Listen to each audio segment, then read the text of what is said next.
Students, हम बात करेंगे रिवर्सिबल केमिकल रिएक्शंस की। हम नाम से देख रहे हैं कि रिवर्सिबल यानी कि कोई चीज रिवर्स कर सकती है, यानी कि फॉरवर्ड जा रही हो और बैकवर्ड भी जा सकती है। ठीक है, यानी कि बैकवर्ड जाना क्या हो जाएगा, रिवर्स करना हो जाएगा। ठीक है, यानी कि जिस डायरेक्शन में जा रही है उसके ऑपोजिट डायरेक्शन में जाना शुरू कर दे। यानी अगर इस डायरेक्शन में जा रही है तो इसके ऑपोजिट डायरेक्शन में जाना शुरू कर दे चीज, तो यानी कि रिवर्स जा रही है। ठीक है, तो हम कहते हैं कि रिवर्सिबल केमिकल रिएक्शंस क्या होते हैं। ऐसे रिएक्शंस होते हैं केमिकल रिएक्शंस, यानी कि ऐसे रिएक्शंस या जिसमें हम देख रहे हैं कि कोई दो चीजों का या दो से ज्यादा चीजों का, या हम कहते हैं किसी एक सब्सटेंस का ही बेशक, हम देखते हैं कि क्या होता है, केमिकल चेंज होता है। रिएक्शन मतलब कि रिएक्ट करती हैं, इंटरैक्ट करती हैं।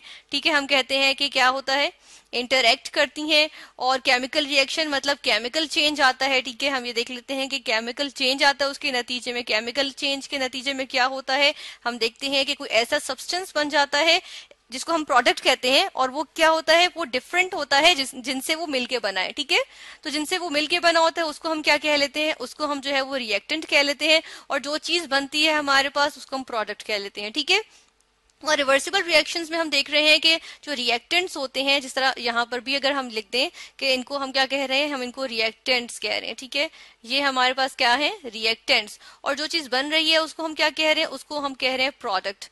ठीक है, तो रिएक्टेंट से हमारे पास क्या चीज बन रही है, प्रोडक्ट या प्रोडक्ट्स बन रही है। ठीक है, हम एस भी लिख देते हैं ब्रैकेट में कि प्रोडक्ट्स भी बन सकती हैं। तो हम देख रहे हैं कि रिएक्टेंट्स जो है वो प्रोडक्ट्स बना रहे हैं, और प्रोडक्ट्स रिवर्स करके जो है वो रिएक्टेंट्स बना रहे हैं, यानी कि रिएक्शन जो है वो फॉरवर्ड भी जा रहा है, एफडब्ल्यूडी में फॉरवर्ड के लिए लिख रही हूँ, और रिएक्शन जो है वो रिवर्स भी कर रहा है। ठीक है, रिवर्स भी जा रहा है यानी बैकवर्ड भी जा रहा है। ठीक है, तो ये कहलाते हैं रिवर्सिबल केमिकल रिएक्शंस। हम देखते हैं कि 1803 यानी कि 1803 की हम बात करते हैं, इससे पहले तक यही तस्वुर किया जाता था कि सारे रिएक्शन सिर्फ फॉरवर्ड जाते हैं। ठीक है, यानी कि अगर एक रिएक्शन हो रहा है तो, या हम यहाँ पे चलें, रिएक्शन के लिए आर नहीं लिखते, हम कहते हैं कि ए है, तो ये ए जो है वो बी के साथ रिएक्ट करके जो है वो हमेशा जो है वो ए बी ही बनाएगा। ठीक है, और हमारे पास उस वक्त ये तस्वुर नहीं था कि ए बी जो है वो वापस जो है वो ए और बी भी बना सकता है। ठीक है, तो हम देखते हैं कि 1803 में क्या हुआ कि जो एक फ्रेंच केमिस्ट है हमारे पास, हम कहते हैं कि फ्रेंच केमिस्ट थे, और उनका नाम क्या था, हम उनका नाम भी साथ देख लेते हैं।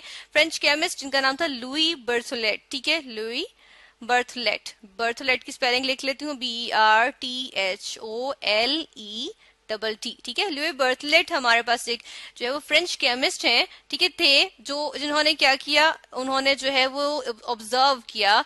क्या ऑब्जर्व किया उन्होंने, हम देखते हैं कि उन्होंने देखा कि जो हमारे पास सोडियम कार्बोनेट होता है, जिसको हम सोडा ऐश भी कहते हैं। ठीक है, सोडा ऐश जो है वो कैल्शियम क्लोराइड के साथ जब रिएक्ट करता है तो वो बनाता है सोडियम क्लोराइड। ठीक है, ये हमारे पास सोडियम क्लोराइड आ गया, और क्या चीज बनती है, और हमारे पास बनता है कैल्शियम कार्बोनेट, यानी कि चूने का पत्थर बन जाता है। ठीक है, ये हमारे पास रिएक्शन आता है। तो हम देख रहे हैं कि ये जो हमारे जो फ्रेंच केमिस्ट थे लुई बर्थलेट, इन्होंने ये ऑब्जर्व किया कि सोडियम कार्बोनेट कैल्शियम क्लोराइड के साथ रिएक्ट करके जब सोडियम क्लोराइड और कैल्शियम कार्बोनेट बनाता है, तो उसके अलावा उन्होंने जब रिवर बेड्स पे देखा, यानी कि दरिया के किनारे देखा, तो उन्होंने देखा कि जो, क्योंकि जो पत्थर होते हैं वो चूने के पत्थर से भी बने होते हैं, उनके अंदर कैल्शियम कार्बोनेट भी मौजूद होता है, और दरिया के पानी में सोडियम क्लोराइड भी थोड़ा थोड़ा मौजूद होता है। तो उन्होंने देखा कि दरिया के जो किनारे होते हैं, यानी रिवर बैंक्स जिनको कहते हैं, उधर जो है वो उनको सोडियम कार्बोनेट के जो है वो जखीरे नजर आए। ठीक है, यानी कि थोड़ा थोड़ा जो है वो सोडियम कार्बोनेट जमा हुआ था वहां पे। तो उन्होंने ये अंदाजा लगाया कि ये रिएक्शन जो है वो सिर्फ फॉरवर्ड नहीं जाता, यानी कि अगर हमारे पास कैल्शियम कार्बोनेट और सोडियम क्लोराइड मौजूद हो तो वो जो है वो वापस जो वो रिएक्ट करके जो है वो इस रिएक्शन का उलट भी दे सकते हैं। यानी कि सिर्फ ये दोनों रिएक्टेंट्स इन सोडियम कार्बोनेट और कैल्शियम क्लोराइड रिएक्ट करके सोडियम क्लोराइड और कैल्शियम कार्बोनेट ही नहीं बनाते, बल्कि ये रिएक्शन रिवर्स में भी जा सकता है। यानी कि हम देखते हैं कि सोडियम क्लोराइड और कैल्शियम कार्बोनेट जो है वो मिलके कैल्शियम क्लोराइड और सोडियम कार्बोनेट भी बना सकते हैं। ठीक है, तो फिर उन्होंने बताया कि इस रिएक्शन सिर्फ जो है वो एक ही डायरेक्शन में नहीं जाते, बल्कि ये जो है वो बैकवर्ड भी जा सकते हैं। ठीक है, तो ऐसे रिएक्शंस को अब हम इस तरह से रिप्रेजेंट नहीं करते हैं। ठीक है, जो रिवर्स, इनको हम रिवर्सिबल रिएक्शंस कहते हैं, रिवर्सिबल केमिकल रिएक्शंस, क्योंकि हम देख रहे हैं कि ये दोनों जो रिएक्टेंट्स थे ये बिल्कुल डिफरेंट जो है वो हमारे पास प्रोडक्ट्स बना रहे थे। ठीक है, और अगर इनको भी हम रिएक्टेंट्स ले लें तो ये भी बिल्कुल डिफरेंट प्रोडक्ट्स बना रहे थे। ठीक है, अब हम देखते हैं कि यहाँ पे जो है मैंने यहाँ से मिटा दिए एरोज इस वजह से, क्योंकि ये जो है वो सही तरीका नहीं है रिप्रेजेंट करने का एक रिवर्सिबल केमिकल रिएक्शन को। हम एक रिवर्सिबल केमिकल रिएक्शन किस तरह से रिप्रेजेंट करते हैं, एक एरो इस तरह जाता है और एक एरो बैकवर्ड जाता है, ठीक है। इसको हम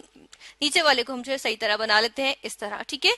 ये हम देखते हैं कि रिएक्शन फॉरवर्ड भी जा रहा है और रिएक्शन बैकवर्ड भी जा रहा है, ठीक है। ये हमारे पास रिप्रेजेंटेशन होती है किसके लिए, ये होती है हमारे पास एक रिवर्सिबल केमिकल रिएक्शन को रिप्रेजेंट करने के लिए, ठीक है। फिर हम ये देखते हैं कि जो हमारे पास रिएक्शंस, दो तरह के रिएक्शंस आ गए। एक रिएक्शंस ऐसे हैं जो रिवर्सिबल है, जो दोनों तरफ जा सकते हैं, दूसरे होते हैं इररिवर्सिबल केमिकल रिएक्शंस, ठीक है। इररिवर्सिबल केमिकल रिएक्शंस की बात करें तो इररिवर्सिबल केमिकल रिएक्शंस में क्या होता है, इररिवर्सिबल केमिकल रिएक्शंस में हम देखते हैं कि ए, और जिस तरह ऊपर हमने बात की थी यहाँ पे हम कहते हैं कि ए जो है वो बी से रिएक्ट करेगा तो क्या करेगा, ए बी बना लेगा, ठीक है। अब क्या होगा कि ए बी जब बनेगा तो ए बी रिएक्ट करते रहेंगे और आखिर में बना लेंगे ए बी, ठीक है। जबकि हम अगर इर हटा के यानी कि रिवर्सिबल रिएक्शंस की बात करें तो उसमें क्या होता है कि इसमें जो है वो रिएक्टेंट्स और प्रोडक्ट्स जो है वो यूज नहीं हो, सारा का सारा यूज नहीं हो जाता। जिस तरह रिवर्सिबल में हम देख रहे हैं सारा का सारा ए बी यूज हो गए, ए और बी सारे के सारा यूज हो गया और ए बी एक प्रोडक्ट हमारे पास आ गई। जबकि अगर हम रिवर्सिबल रिएक्शंस की बात करें तो क्या होता है, हम देखते हैं कि हमारे पास जो है अगर ये जो है वो रिएक्टेंट्स हैं, ठीक है, हम यहाँ पे रिएक्टेंट्स ले रहे हैं तो क्या होता है कि ये जो है वो प्रोडक्ट्स बनाते रहते हैं। हम प्रोडक्ट्स भी साथ के साथ देख लेते हैं कि हमारे पास प्रोडक्ट्स जो है वो आ रही हैं, ये प्रोडक्ट्स बनती जा रही हैं, ठीक है। यानी कि ये दो रिएक्टेंट्स, एक ये वाला था एक ये वाला था, ये रिएक्ट करके क्या कर रहे थे, ये प्रोडक्ट्स बना रहे थे, ठीक है, ये प्रोडक्ट्स बनाई। इसी तरह क्या होता है कि हम देखते हैं कि ये जो हमारे पास प्रोडक्ट्स हैं, ये जो प्रोडक्ट्स आ रही हैं, ठीक है ना, ये क्या करती रहेंगी, ये जो है वो वापस जो है वो क्या बनाती रहेंगी, ये जो है वो रिएक्टेंट्स बनाती रहेंगी, ठीक है। हम यहाँ पे रिएक्टेंट्स फिर से लेते हैं कि ये हमारे पास हम देख रहे हैं कि रिएक्शन क्या हो रहा है, दोनों जानिब जा रहे हैं। अब हम देख रहे हैं कि ये वाली चीज जो वो ये बना रही है और ये वाली चीज हम यहाँ लिख रहे हैं तो ये वाली चीज ये बना रही है, ठीक है। तो एक दफा रिएक्टेंट प्रोडक्ट है, रिएक्टेंट से प्रोडक्ट बन रहे हैं और जो ये प्रोडक्ट थे इनसे क्या हो रही है, रिएक्टेंट वापस बन रहा है। तो ये हमारे पास कौन से रिएक्शंस है, ये हमारे पास आ गए रिवर्सिबल रिएक्शंस, ठीक है, ये रिवर्सिबल रिएक्शंस हो गए, ठीक है। अब हम जो है वो इसका जो है वो एक ग्राफ देख लेते हैं कि किस तरह का हमारे पास जो है वो ग्राफ आता है। हम ग्राफ के लिए क्या करते हैं कि यहाँ पर जो है वो एक ग्राफ के लिए लाइन लगा लेते हैं, ठीक है। ये हमारे पास एक लाइन आ गई, अब इस पे हम जो है वो ग्राफ बनाते हैं, ठीक है। ग्राफ बनाते हुए हम सबसे पहली चीज क्या देखेंगे, यहाँ पे हम देखते हैं कि हमारे पास जो रिएक्टेंट्स होते हैं हम उसकी बात करते हैं, ठीक है। रिएक्टेंट्स क्या होते हैं, अब जो ये रिवर्सिबल रिएक्शंस होते हैं इसमें क्या होता है, रिएक्टेंट ये आए, ये पहले मैक्सिमम थे, ठीक है। यहाँ पे हम क्या ले रहे हैं, कंसंट्रेशन में, कंसंट्रेशन के लिए CONC लिख रही हूँ। कंसंट्रेशन यानी अमाउंट कितनी है एक सोल्यूशन में या एक गिवन चीज में हमारे पास, और यहाँ पे हम ले लेते हैं टाइम, ठीक है। अब हम देख रहे हैं कि टाइम के साथ साथ हमारे पास जो है वो रिएक्टेंट्स जो है वो डिक्रीज करती जा रही है, इनकी कंसंट्रेशन, इनकी अमाउंट जो है वो डिक्रीज करती जा रही है, ठीक है, करती जा रही है, करती जा रही है, करती जा रही है, करती जा रही है। और ये हम देख रहे हैं कि यहाँ पे हमारे पास इस तरह हो गया, ठीक है। दूसरी जानिब हम देख लेते हैं कि हमारे पास मौजूद है प्रोडक्ट्स। प्रोडक्ट्स क्या करती हैं, प्रोडक्ट्स को भी हम साथ के साथ देख लेते हैं। प्रोडक्ट्स जो है वो इस तरह से होती हैं कि उनकी कंसंट्रेशन बढ़ेगी क्योंकि अभी प्रोडक्ट्स बनना शुरू होंगे। अब प्रोडक्ट्स जो जा रहे हैं उनकी कंसंट्रेशन बढ़ती जा रही है, बढ़ती जा रही है, बढ़ती जा रही है, बढ़ती जा रही है, बढ़ती जा रही है, ठीक है। और एक वक्त आएगा अब ये भी जाके जो है वो क्या हो जाएगी, ये स्टेबल हो जाएगी, ठीक है। हम यहाँ पे इसको जो है वो करेक्ट कर लेते हैं, इसकी लाइन को थोड़ा सा सही कर लेते हैं। यहाँ पे क्या होगा, रिएक्शन की कंसंट्रेशन बढ़ती जाएगी और अब ये स्टेबल हो गई, क्योंकि ऐसा वक्त आ गया है कि अब जो है वो जो प्रोडक्ट्स हैं वो रिएक्टेंट्स बना रहे हैं और रिएक्टेंट्स प्रोडक्ट्स बना रहे हैं, तो ना प्रोडक्ट्स खत्म होंगी ना रिएक्टेंट्स खत्म होंगे, ठीक है। ये हमने किसके लिए कही, किसके लिए, ये है हमारे पास प्रोडक्ट्स के लिए। और जो नीचे वाली लाइन है ऑरेंज से जो हमने शो की है ये किसके लिए है, ये रिएक्टेंट्स के लिए, ठीक है।